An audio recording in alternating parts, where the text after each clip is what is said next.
జీవితం బాగుండాలంటే మాట తీరు సరిగ్గా ఉండాలి.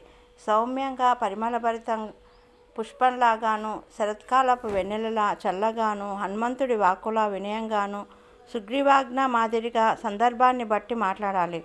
మాట సరస్వతీమాత వరం. మాట వాక్కులే మనకు స్వర్ణాభరణాలు. మన మాటలు కోయిల గానంలా శ్రోతలను రంజింపచేయాలి.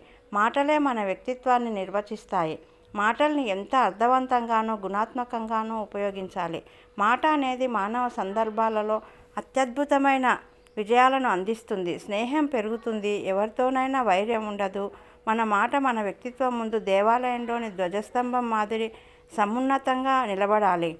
మాటలే కాదు, మందహాసం, కరచాలనం, ఆలింగనం, పలకరింపు ఇవన్నీ కూడా బంధాలను ముడివేస్తాయి.